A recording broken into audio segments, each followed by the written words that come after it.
So what books are in the Old Testament? We want to understand the different canons of Scripture. It may surprise you to learn that depending on which tradition, faith tradition you're a part of, you may actually have slightly different material in the Old Testament, right? So what we want to recognize is that different traditions contain different books and different orders for the Old Testament. And there are four major traditions that we're going to look at. First, it's the Protestant version, and that's the one that probably many of you are familiar with. Second is the Jewish tradition, their Bible. And the third, we'll look at the Roman Catholic.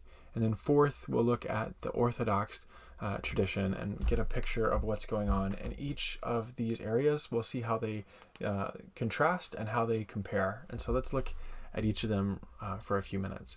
First, the Protestant version is the one that you're probably the most familiar with. It contains these books, and there's a few observations we want to make about them. First, is that it consists of 39 books.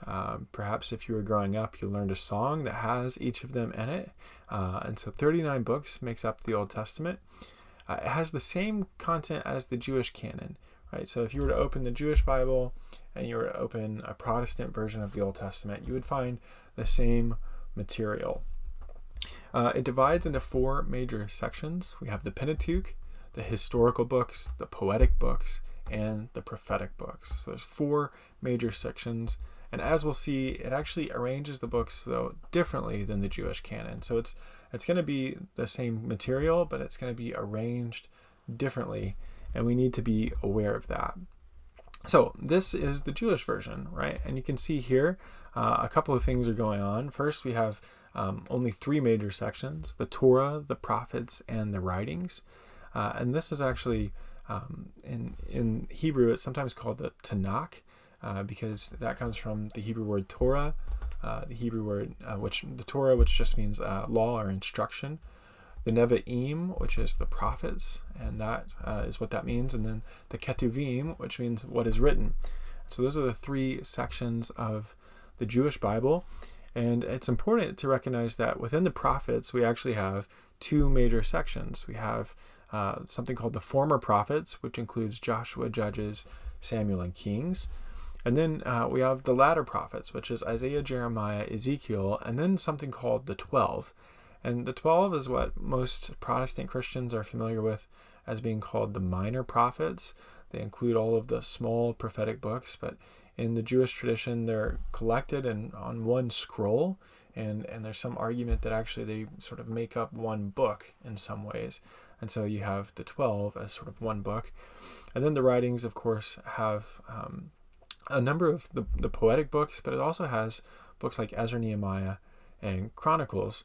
And I mostly have retained the English names for these books. They do differ slightly in the Jewish version and the Hebrew version. And one of them, obviously, is Kohelet, which is actually just Ecclesiastes. Okay, so some observations on the Jewish canon. First, it consists of 24 books. Now, the Protestant version of the Old Testament has 39. The Jewish canon has 24. And most of that is due to the fact that they count multiple books as one. So we have, instead of 1st and 2nd Samuel, we have Samuel, the same with Kings and Chronicles. And then the 12 minor prophets are actually just divided or collected into one book called the 12. And when you make those combinations, you end up with 24 books of the Old Testament, or of the Jewish Bible. It's divided, like I said, into three major sections: the Torah, the Nevi'im, and the Ketuvim.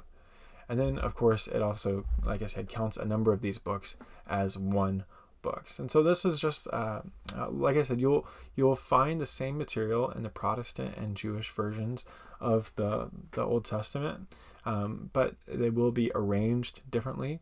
One of the most important things that I think people should pay attention to is we categorize Joshua, Judges, Samuel, and Kings as historical books in Protestant arrangements of the Old Testament. But in the Jewish Bible, these are prophetic books, right? And that's a very different set of questions when we come to them, right? Are we looking primarily at history, or are we looking at sort of a prophetic message? And I think we need to recognize that there is this prophetic emphasis in Joshua, Judges, Samuel, and Kings that we need to pay attention to as we study those books. Okay, now we want to look at the Roman Catholic version. And if you were to take some time to pause this video and look more closely at this, you'll find a number of extra books in it. We have Tobit, Judith, and the Maccabees, and the Wisdom of Solomon, and Sirach, and a couple of other books. And that's really quite interesting, is that the Roman Catholic has 46 books in the Old Testament. It contains additional books like I just mentioned. And then, of course, within these books, there's actually some additional material. So Daniel and Esther actually contain additional stories that you wouldn't find in the Protestant or Jewish versions of the Old Testament.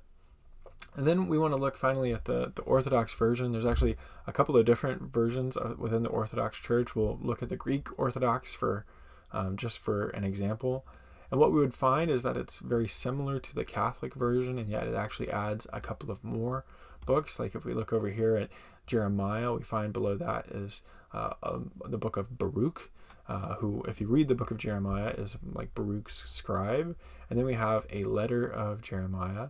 And notably and interestingly, the Orthodox version ends with the book of Daniel, right? And so that's really quite fascinating. So observations on the Greek Orthodox canon. It contains additional books, and it arranges the prophetic books differently.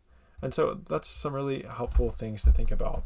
So again, I want to point out that in the Jewish canon, the Old Testament is arranged, or for them it's just the Bible. I'm going to be clear about that.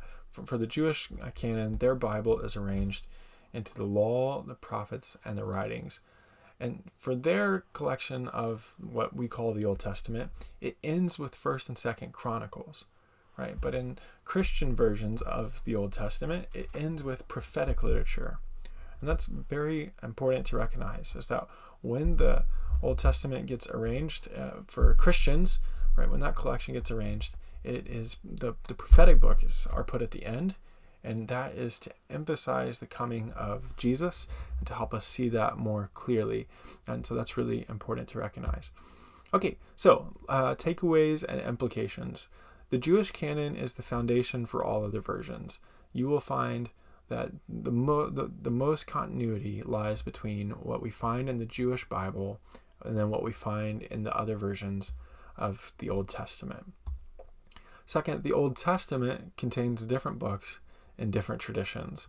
So when we speak of the Old Testament, we need to be aware that if we're talking to someone from our same faith tradition, then we're talking about the same collection of books. But if we're talking with someone from a different background, we might actually be talking about slightly different collections. And then finally, adopting a particular collection of books is a theological decision. Okay, so choosing to go with the Protestant version as opposed to, say, the Catholic or the Orthodox version is a particular theological decision that we need to be aware of, right? And there are reasons to make those decisions, but they are decisions nonetheless. And so we need to pay attention to that as we work through what we understand the Old Testament to be.